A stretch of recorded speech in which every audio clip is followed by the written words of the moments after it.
Welcome to Novel Update. Bagus, pukulan yang bagus. Orang-orang yang hanya berani berbuat kasar pada orang lemah memang pantas mendapatkan pelajaran yang kejam.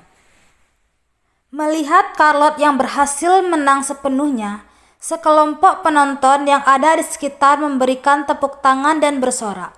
Mereka semua adalah tetangga di sekitar yang sering kali menjadi korban intimidasi preman-preman itu.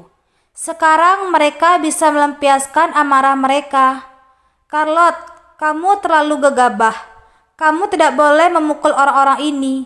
Pada saat itu, Harsha berjalan ke depan dengan langkah yang terpincang-pincang dan ekspresi penuh kekhawatiran. Kenapa tidak boleh dipukul? Mereka sudah mengganggu kita. Apa ayah masih ingin aku tetap diam? Kata Charlotte sambil mengernyitkan alisnya. Charlotte mengira tindakannya yang penuh keberanian ini akan mendapatkan pujian dari ayahnya. Tidak disangka dia malah mendengar perkataan itu. Charlotte, kamu masih terlalu muda dan sama sekali tidak mengerti kejahatan di masyarakat ini. Ada orang yang mendukung mereka. Kalau kamu memukul mereka, situasinya hanya akan makin buruk, kata Harsha dengan ekspresi pahit. Kenapa kalau ada dukungan? Kamu kira aku akan takut?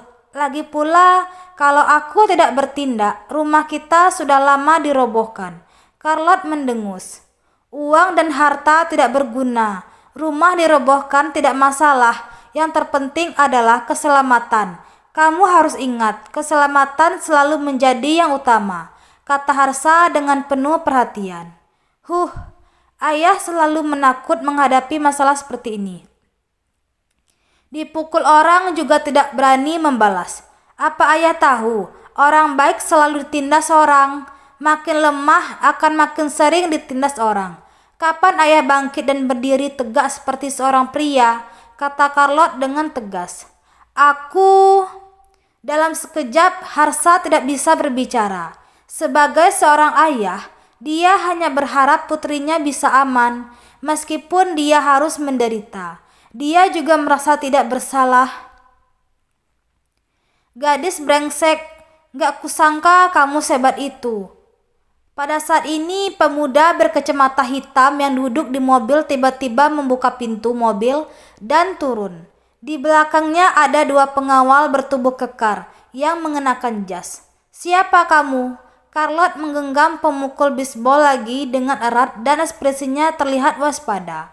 Namaku Waldo, berasal dari faksi Puma. Orang-orang yang tadi kamu pukul adalah anak buahku, kata pemuda berkacamata hitam dengan tenang. Faksi Puma. Begitu mendengar perkataan itu, ekspresi semua penonton di sekitar langsung berubah. Faksi Puma adalah salah satu dari 4 faksi besar di ibu kota provinsi ini dan bahkan kekuasaannya lebih kuat dari faksi Draco. Faksi ini terlihat dalam bisnis-bisnis yang mencurigakan dan merekrut murid-murid jahat. Mereka terkenal dengan tindakan agresifnya dan metodenya yang kejam. Siapapun yang berani melawan faksi Puma akan mendapatkan balasan yang sangat kejam. Seiring berjalannya waktu, faksi Puma makin terkenal dan tak ada yang berani mengganggu mereka. Oleh karena itu, saat mendengar nama faksi Puma, semua orang langsung ketakutan. Kenapa kalau faksi Puma? Aku gak takut padamu. Charlotte mengangkat pemukul bisbol dan tatapannya terlihat penuh tekad. Waldo tersenyum sinis. Hehehe, aku sangat mengagumi keberanianmu. Jadi aku ingin memberimu kesempatan. Asalkan kamu setuju untuk menjadi budakku dan melayaniku setiap hari dan malam. Aku akan melepaskan kalian bagaimana? Omong kosong, cepat pergi. Kalau tidak, aku tidak akan segan kepadamu. Teriak Charlotte dengan marah. Gadis brengsek, jangan berani menolak tawaranku. Aku gak suka ditolak orang. Kalau kamu membuatku marah, konsekuensinya akan sangat serius, kata Waldo dengan ekspresi tidak ramah. Pada saat itu Harsha tiba-tiba berlari ke depan dan berkata sambil tersenyum, Tuan Waldo, ayo kita berbicarakan masalah ini dengan baik.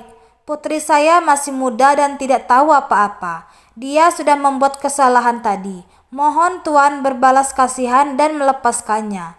Pak Tua, kenapa aku harus mengikuti perkataanmu? Kamu kira kamu siapa? Kata Waldo sambil melirik Harsa. Tuan Waldo, bukannya Anda ingin merobohkan rumah kami? Kami akan segera pindah. Tidak akan mengganggu usaha kalian. Kata Harsa sambil menganggukkan kepala dan membungkuk.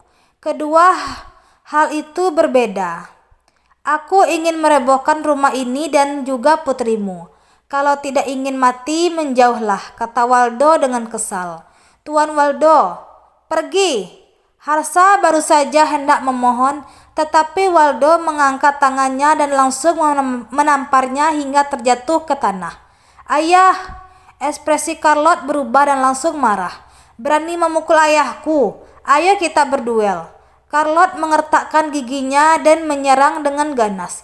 Setelah mendekat, dia segera mengangkat pemukul bisbol dan menghantam kepala Waldo dengan keras. Jangan, teriak Harsa dengan kaget. Saat melihat kepala Waldo akan dipukul, seorang pengawal di sampingnya tiba-tiba mengulurkan tangannya dan menangkap pemukul bisbol itu. Kemudian pengawal itu menekan pemukul itu dengan lembut. Klak, hanya terdengar suara retakan, lalu pemukul bisbol yang seukuran lengan itu langsung hancur berkeping-keping dan jatuh ke tanah. Hah? Carlot terperangah saat melihat pemukul bisbol yang tiba-tiba patah itu. Dia benar-benar tidak menduga bahwa pemukul bisbol yang begitu kuat bisa dihancurkan semudah itu. Seberapa besar kekuatan orang ini? Hanya dengan kemampuan seperti ini, kamu berani melawan majikanku? Tanya si pengawal sembari tersenyum meremehkan. Kemudian dia sontak menendang perut Carlot. Carlot pun kesakitan dan terhempas sampai 2 atau 3 meter. Lalu akhirnya terbanting keras di tanah. Darah mengalir dari sudut bibirnya. Untuk sesaat dia bahkan tidak bisa berdiri. Kini energi internal Carlot sudah terkuras habis. Begitu juga dengan kekuatannya. Dia tidak sanggup untuk melawan lagi. Meskipun demikian, sorot matanya masih tampak begitu teguh. Brengsek! Jangan kira kamu bisa bertindak semena-mena hanya karena menguasai sedikit ilmu bela diri. Faksi Puma memiliki banyak ahli bela diri. Mudah saja bagi kami untuk melawan orang sepertimu, ucap Waldo sambil merapikan kemejanya. Kemudian Waldo mendekat sembari menatap Carlot dengan tatapan merendahkan. Kamu hanya punya 2 pilihan untuk sekarang, yaitu tunduk atau menyesal untuk selamanya. Diam! Kalau memang hebat, bunuh saja aku, seru Carlot sambil mengertakkan giginya. Seakan-akan sudah siap untuk mati bersama musuhnya. Membunuhmu? Hehehe, enggak semudah itu. Waldo terkekeh-kekeh, lalu meneruskan. Karena kamu menolak untuk tunduk, aku terpaksa memberimu sedikit pelajaran. Cepat, robohkan rumahnya. Baik. Setelah seorang bawahan mengiyakan, 2 eksekutor yang berada di depan pintu mulai bergerak. Seiring dengan suara bising, kedua eksekutor itu pun merobohkan tembok halaman, menghancurkan ladang sayur dan mengarah ke kediaman. Berhenti! Cepat berhenti! Carlot benar-benar gusar. Dia hendak bangkit tetapi Waldo menginjak tubuhnya. Cakar baja ekskavator menembus dinding dan mulai menghancurkannya. Dalam sekejap, kediaman itu menjadi berlubang dan berada di ambang kehancuran. Asap dan debu mengepul di mana-mana. Berhenti! Teriak Carlot lagi dan wajah berlinang air mata. Dia hanya bisa menyaksikan rumah miliknya dirobohkan. Hatinya benar-benar merasa sakit. Kini dia menyadari bahwa kekuatan sangatlah penting. Jika dirinya kuat, kejadian seperti ini tidak akan terjadi. Hais, orang-orang yang berkerumunan hanya bisa menghela napas melihat ini dari kejauhan. Tidak ada seorang pun yang berani membantu. Siapa juga yang berani mengusik faksi Puma. Seiring dengan benturan keras terakhir, bangunan tersebut akhirnya runtuh. Hati Charlotte diselimuti oleh kesedihan. Dia tidak bisa menerima rumah yang telah memberinya begitu banyak kenangan dan kehangatan selama ini malah menjadi sebuah reruntuhan sekarang. "Gimana? Kamu sudah berubah pikiran, kan?" Waldo tersenyum jahat sambil melanjutkan. "Aku baru merobohkan rumahmu. Kalau kamu masih menolak, aku akan melakukan sesuatu pada ayahmu." Selesai berbicara, Waldo memberi isyarat tangan kepada bawahannya. Kedua pengawal pun mengerti. Lalu mereka segera menahan Harsa di tanah. Yang satu menginjak kepalanya, sedangkan yang satu lagi mengeluarkan pisau dan mengayunkannya, seolah-olah sedang berpikir ingin menusuk bagian mana. "Lepaskan ayahku!" Charlotte benar-benar panik sekarang. Dia mencoba untuk meninju Waldo, tetapi serangannya malah ditahan oleh lawan. "Charlotte, cepat kabur! Nggak usah pedulikan ayah!" teriak Harsa. "Ya ampun, hubungan kalian baik sekali." Waldo tersenyum mengejek seraya meneruskan. "Sayangnya, aku paling nggak suka melihat adegan seperti ini. Cepat, potong tangannya." "Baik." Pengawal yang memegang pisau mengiyakan, lalu mengangkat tangan dan hendak menebasnya. "Jangan!" teriak Charlotte dengan ketakutan. Ketika pisau tersebut hampir mengenai tangan ayahnya, sebuah sosok tiba-tiba muncul dan menahan pisau tersebut. Pengawal itu pun mendongak untuk melirik, lalu mendapati sebuah wajah tampan yang dingin.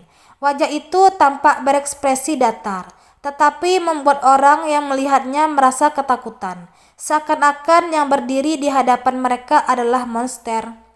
"Paman!" Charlotte termengu sejenak saat melihat sosok itu. Kemudian dia langsung meneteskan air mata bahagia. Menyelamatnya sudah tiba. Merobohkan rumah secara paksa dan melakukan pembunuhan di depan umum. "Siapa yang memberi kalian nyali sebesar ini?" tanya Luther dengan tidak acuh. Tatapannya terlihat sangat dingin. "Bocah, siapa kamu? Berani sekali kamu ikut campur masalahku," bentak Waldo dengan raut wajah kesal. Semua orang jelas-jelas takut saat mendengar nama Paksi Puma. Namun pria di hadapan mereka ini malah berani mengusik mereka. Apa dia tidak takut mati? "Kalian harus membayar kompensasi 10 kali lipat untuk rumah yang kalian robohkan barusan. Selain itu, potong tangan kalian yang digunakan untuk memukul orang barusan. Kemudian, aku baru akan membiarkan kalian pergi," ujar Luther dengan tidak acuh. "Membiarkan kami pergi?" Mendengar ini, Waldo sontak tertawa. Dia menatap Luther seperti sedang menatap seorang idiot sambil berseru, "Bocah, kamu tahu siapa aku? Kamu ingin menjadi pahlawan ya? Bercermin dulu sebelum bertindak. Orang bodoh dari mana ini? Beraninya dia ikut campur berurusan sama faksi Puma. Sudah bosan hidup ya?" Keberaniannya patut dipuji, tapi otaknya benar-benar bermasalah. Faksi Puma sangat terkenal akan kekejaman mereka. Pria ini pasti akan berakhir tragis. Kerumunan tidak bisa menahan diri untuk bergosip saat melihat kemunculan Luther. "Aku akan menghitung sampai 3. Kalau kalian melawan, aku akan turun tangan sendiri. Hukumannya bukan sekedar memotong tangan lagi," ujar Luther sekali lagi. "Sombong sekali kamu." Waldo sungguh murka sehingga memerintahkan pengawal, "Bunuh dia." "Baik." Kedua pengawal itu saling bertatapan untuk sesaat, lalu sama-sama melayangkan tinju ke arah Luther. Sejak Luther muncul, mereka sudah merasakan tekanan besar. Jadi mereka sama sekali tidak berbalas kasihan dan menyerang dengan sekuat tenaga. "Dasar nggak tahu diri." Luther mendengus sambil mengeluarkan kedua tangannya. Dia meraih tangan kedua pengawal itu, lalu menariknya dengan kuat. Dalam sekejap terdengar suara retakan tulang. Tangan kedua pengawal itu seketika berubah bentuk karena cedera ini. Sungguh mengerikan. "Ah!" Kedua pengawal itu sama-sama berteriak histeris. Ekspresi mereka tampak sangat kesakitan. Sebelum mereka sempat bereaksi, Luther lagi-lagi melayangkan tinju ke arah dada keduanya. Bam! Seiring dengan benturan keras, dada keduanya seketika menjadi cekung. Bahkan terlihat bekas pukulan yang menakutkan. Pada saat yang sama, tubuh kekar kedua pengawal itu terpental jauh dan mendarat di tengah-tengah reruntuhan. Terlihat pula darah segar yang muncrat beserta sedikit potongan organ dalam. Meskipun tidak mati di tempat, kedua pengawal itu tidak akan bisa bertahan lama lagi. Di sisi lain, Waldo tentu terperanjat melihat adegan ini. Kedua pengawal itu adalah ahli bela diri faksi Puma yang bisa bertarung melawan 100 orang sendirian. Mereka selalu menjatuhkan musuh semudah membalikkan telapak tangan. Tanpa diduga, keduanya malah terluka parah hanya karena tinju pemuda ini. Siapa sebenarnya pemuda ini? Sekarang giliranmu. Luther mengalihkan pandangannya untuk menatap Waldo, lalu bertanya, kamu mau melakukannya sendiri atau aku yang maju? Jangan mendekat. Kelopak mata Waldo berkedut. Dia berteriak dengan ketakutan. Asal kamu tahu, aku adalah putra kedua faksi Puma. Kalau kamu berani menyakitiku, ayahku pasti akan membalas dendamku.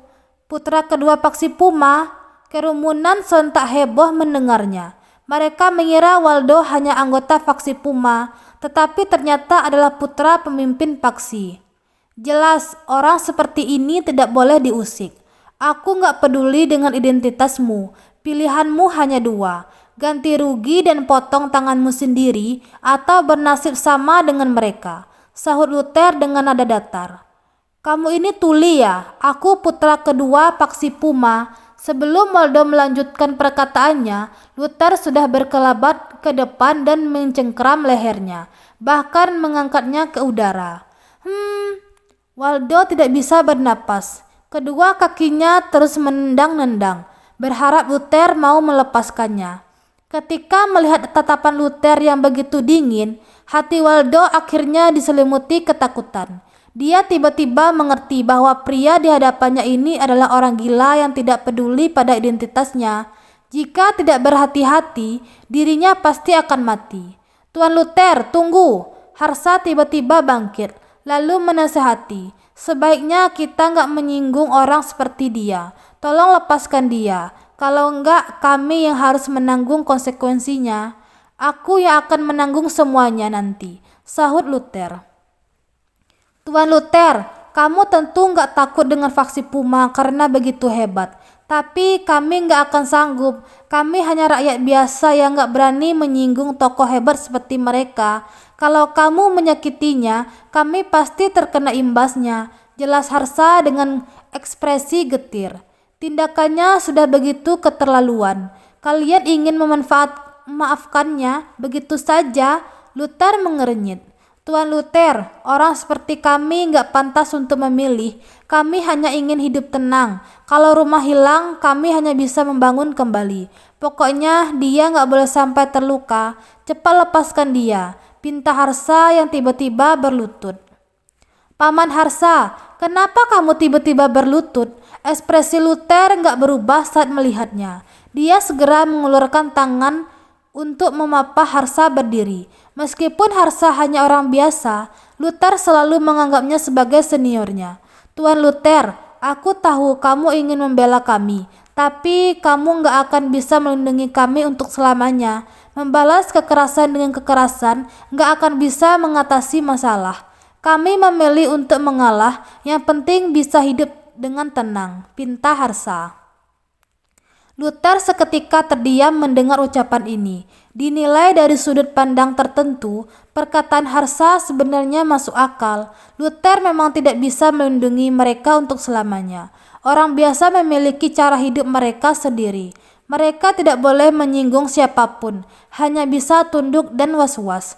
Meskipun menderita kerugian, mereka hanya bisa tetap tenang dan berpura-pura tidak ada yang terjadi. Kehidupan seperti ini memang menyedihkan, tetapi ini cara mereka untuk bertahan hidup. Tuan Luther, tolong lepaskan dia, mohon Harsa lagi. Luther pun menarik napas dalam-dalam. Setelah ragu sejenak, dia akhirnya memilih untuk melepaskan Waldo. Orang yang terlibat saja tidak keberatan dengan masalah ini. Jadi kenapa dia harus bersikeras memberi pelajaran kepada Waldo? Terima kasih Tuan Luther. Harsa mengangguk dengan penuh rasa syukur. Kemudian dia buru-buru menghampiri Waldo dan tersenyum meminta maaf sambil berkata, Tuan Waldo, maaf sekali. Barusan hanya salah paham. Kamu baik-baik saja kan? Hehehehe. Aku kira kamu sehebat apa. Ternyata kamu hanya pecundang yang sok keren. Ucap Waldo yang terkekeh-kekeh dengan bangga karena Luther tidak berani membunuhnya. Dia mengira pemuda ini takut pada kekuasaannya. Lagi pula siapa yang tidak ketakutan saat mendengar nama faksi Puma? Tuan Waldo, semua ini salahku. Tolong jangan marah lagi, ujar Harsa sambil membungkuk meminta maaf dan menepuk-nepuk debu di pakaian Waldo. Ternyata pria tua sepertimu punya kesadaran diri juga. Aku akan memberimu hadiah nanti. Waldo tersenyum sinis sambil menepuk wajah Harsa, seolah-olah sedang menggoda binatang peliharaannya. Tindakannya ini membuat Charlotte naik pitam. Bahkan Luther juga mengernyit melihatnya. Terima kasih banyak Tuan. Harsa terus menyanjung dengan penuh senyuman. Bocah, kenapa diam saja? Bukannya kamu terlihat sangat hebat sampai berani menyerangku barusan. Besar sekali nyalimu, seru Waldo seraya memelototi Luther dengan galak. Aku mengampunimu demi Paman Harsa, tapi sebaiknya kamu jangan bersikap kelewatan atau kamu akan menyesal nanti, ancam Luther dengan dingin. Mengampuniku? Waldo tertawa terbahak-bahak lalu meneruskan, Bocah, apa kamu tahu betapa berkuasanya faksi Puma? Kamu tahu kami punya berapa banyak anggota. Beraninya kamu berbicara lancang di hadapanku. Tuan Waldo, tenanglah. Marah-marah terus nggak baik untuk kesehatan. Melihat situasi memburuk, Harsa segera berkata, Tuan Luther, kamu pulang saja dulu. Aku akan mengatasi masalah di sini. Harsa khawatir kedua orang ini berdebat lagi. Kalau hal seperti itu terjadi, tidak mudah untuk melerai mereka. Berhenti, memangnya aku sudah mengizinkan kamu pergi? Waldo sontak mengadang. Kemudian dia bertanya dengan galak, Bocah, kamu melukai kedua pengawalku sampai separah ini. Bagaimana kita harus memperhitungkannya? Kamu mau bagaimana? Tanya Luther balik. Berdiri yang baik, aku akan menamparmu untuk melampiaskan emosiku. Setelah aku puas, kamu baru boleh pergi, jawab Waldo dengan arogan. Dilihat dari penampilan Luther, Waldo yakin bahwa pria ini miskin sehingga tidak bisa membayar kompensasi. Kalau begitu, sebaiknya dia menghajar Luther dulu. Tuan Waldo, masalah ini terjadi gara-gara aku. Kalau kamu ingin pukul, silakan pukul aku, ucap Harsa buru-buru. Sialan, siapa suruh kamu berbicara? Bentak Waldo sembari memelotot. Sesudah itu dia menampar wajah Harsa dan menghardik. Dasar tua bangka, sudah bersyukur aku mengampuni nyawamu. Berani sekali kamu ingin mengajariku bertindak. Tamparan itu sangat keras sampai membuat kepala Harsa pusing dan hidungnya berdarah. Melihat ini, Charlotte pun tidak tahan lagi. Dia mengangkat pemukul bisbol dan memukul kepala Waldo. Kamu benar-benar keterlaluan. Bam! Waldo terperangah di tempatnya dan tidak bisa bereaksi. Ketika merasakan sakit di kepalanya, dia pun mengulurkan tangan untuk menyentuh.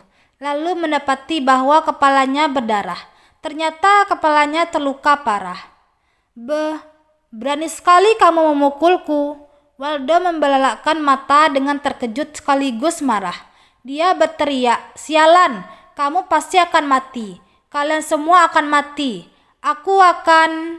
Sebelum selesai berbicara, Luther tiba-tiba melayangkan pukulan sampai membuat Waldo terjatuh ke tanah.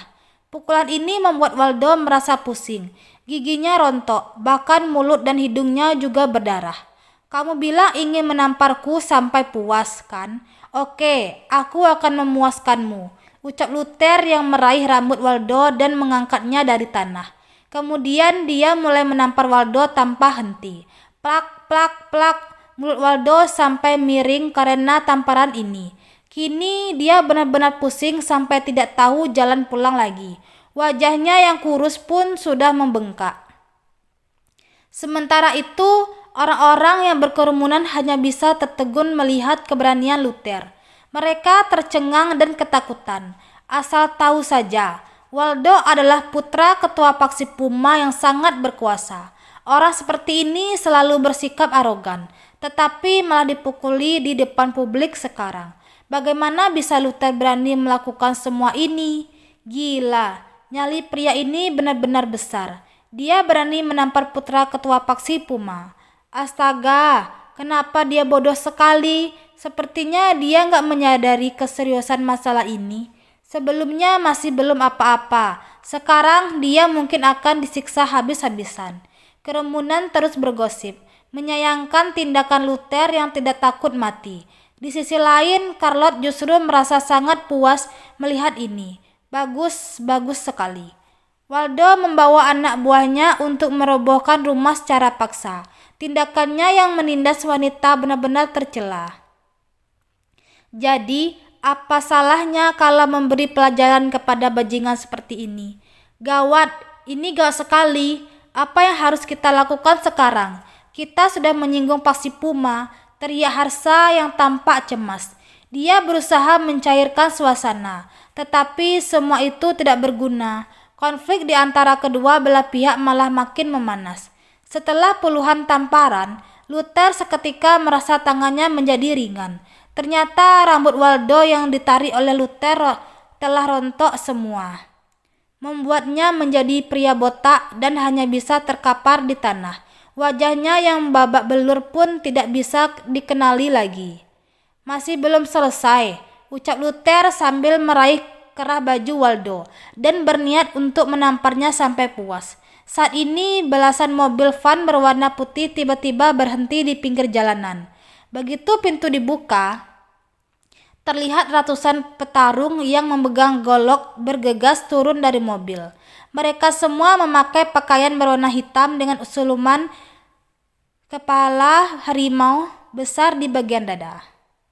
Semua petarung ini tampak berkarisma. Paksi Puma, mereka dari paksi Puma.